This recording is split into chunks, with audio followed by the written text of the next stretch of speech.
I can't feel my heartbeat anymore. I don't seem to have a pulse anymore.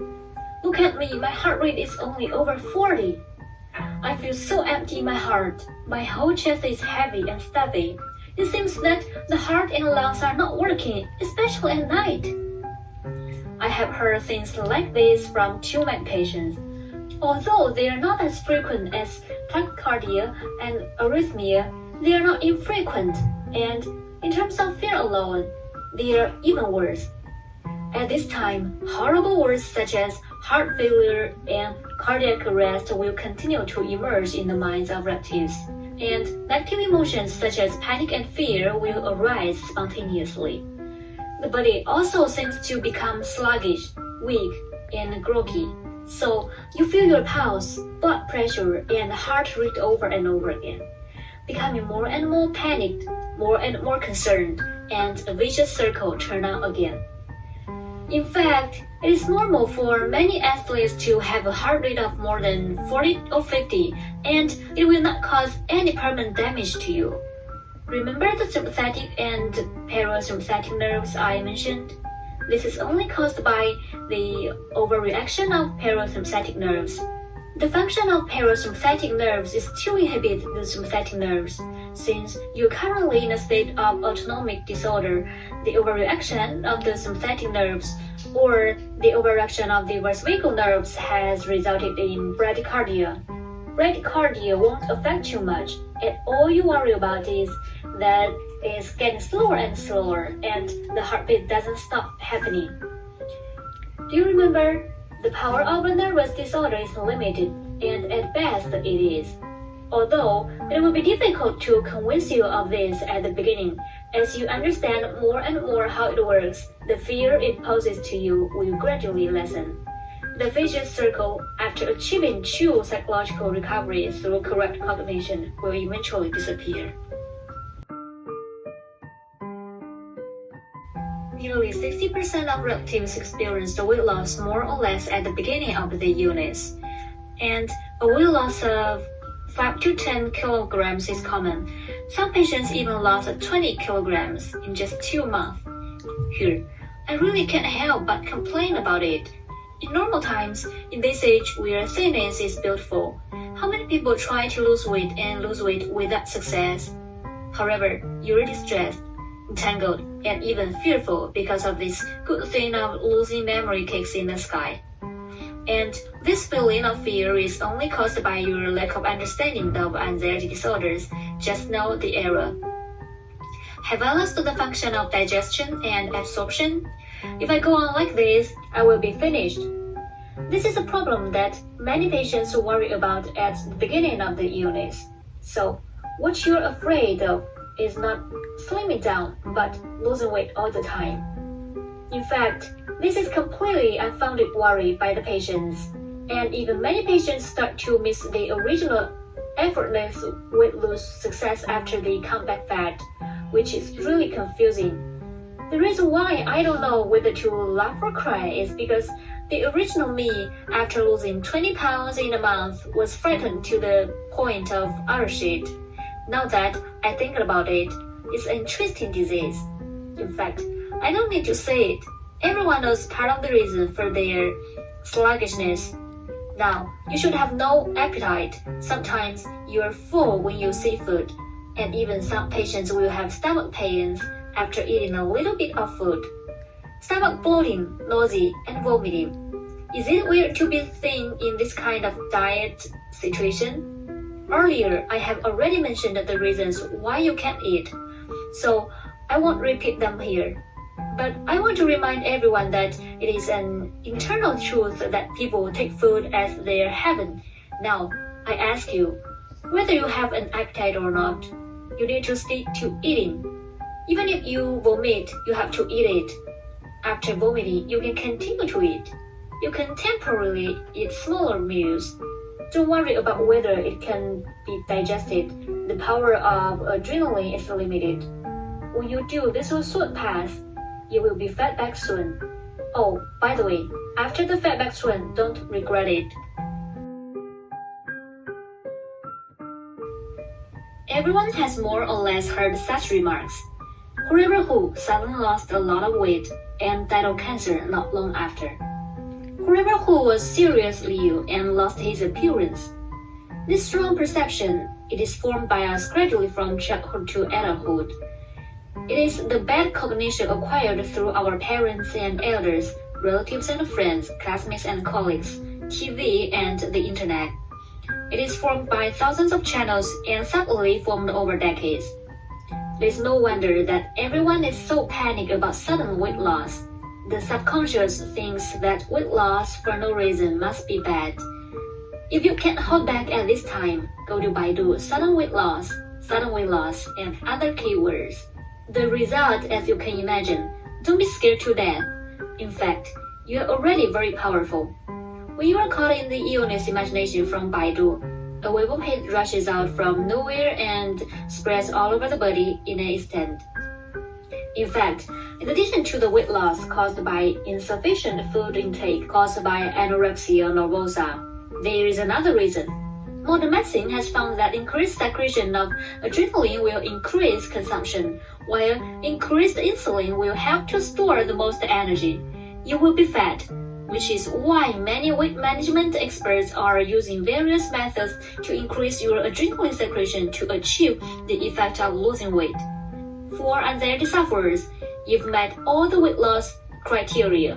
While you are dieting, you secrete a lot of adrenaline. So, is it strange to be thin? Who are you not skinny? Do you need to suspect other major diseases? You may find that I'm not using the word completely harmless here because it's not advisable whether you are dieting to lose weight or not eating because of anorexia. Eating hard if you can't eat, it is an effective way to get through this stage. In my opinion, there is no need to subdivide situational fears.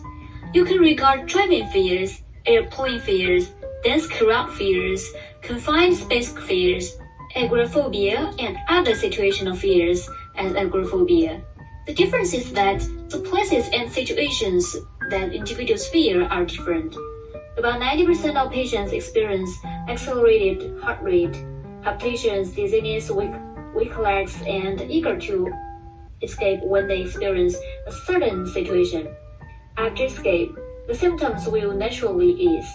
More agoraphobia is caused by panic attacks or more violent symptoms. Mrs. J is such a situation. I used to like traveling the most, and the most favorite transportation is a plane, which is convenient and fast. I don't dare to fly anymore. My first panic attack was on the plane. Xiao Ye's situation is similar, except that she had a panic attack while waiting for the signal light, and she has been deeply afraid of driving ever since.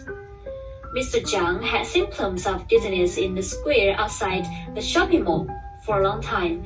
He did not dare to walk in an open place alone. Agoraphobia, which is almost uncommon among patients, is one of the most typical symptoms of anxiety disorders. It is undeniable that agoraphobia has caused the greatest distress to the patients. Once the patients are in these places, they will have attacks. So the patients avoid appearing in these places as much as possible, and even stay out of the house. However, after careful analysis, this is not a bad thing because it just proves that your body is healthy, isn't it? Just imagine in the world what kind of major disease will occur in a specific place. It will be interesting to think about the problem in a different way, perhaps. In fact, it is not difficult to overcome agoraphobia. There are two ways: the cognitive therapy, semi-exposure therapy. Together, agoraphobia can be overcome quickly. First, let's talk about cognitive therapy. Afraid of places such as plane, driving cars, and squares. What we're afraid of is that being in these places will evoke memories of our past. Fear memories of symptoms. That is to say, you still fear yourself that is overcome. When you have enough awareness of anxiety disorders and no longer fear and struggle with symptoms, why are you afraid of those places that may cause you symptoms? As for how to overcome fear itself, It is the main purpose of its content, which aims to help everyone understand anxiety disorders and overcome fear itself. About what fear itself is, it has been introduced in detail in the previous chapters, so I won't repeat it here. Let's talk about semi-exposure therapy. If you want to understand semi-exposure therapy, you must first know what exposure therapy is. As the name suggests, exposure therapy refers to directly letting the patient enter the most frightening situation, quickly correcting the patient's wrong understanding, and achieving the purpose of eliminating fear. In other words, the more you dare not do, the more you do, and the less you dare to go, the more you want to go. But while exposure therapy is practical, I don't recommend it.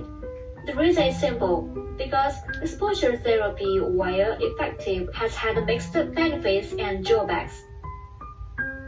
Pros: the time is short and problem solving is relatively straightforward. Disadvantages: it is difficult to implement and has a great impact on the patient's body and mind, so it must be used with caution. And what I consider exposure therapy, minimize this drawback by 1. Give yourself a few weeks to truly understand anxiety disorders and establish a correct understanding of anxiety disorders. 2. By correcting cognition and eliminating the fear of symptoms, try to overcome the fear itself as much as possible. 3. After completing the initial cognitive therapy, go to the tentative exposure therapy. 4. Going further, cognitive therapy is the main, and exposure therapy is supplemented, and they are carried out at the same time. This is what I call semi-exposure therapy, which not only does not cause a huge impact on the body and mind of the patients, but also overcomes agoraphobia in a short period of time.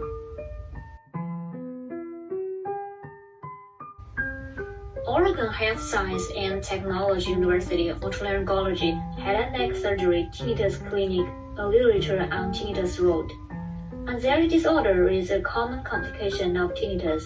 According to DSM-IV, there are many types, including generalized anxiety disorder, social anxiety disorder, obsessive-compulsive disorder, post-traumatic stress disorder, panic disorder, and so on. Symptoms post-traumatic stress disorder and panic disorder are more common in patients with tinnitus. In addition to affecting the patient's mood and behavior, severe anxiety disorders can also cause certain physiological reactions.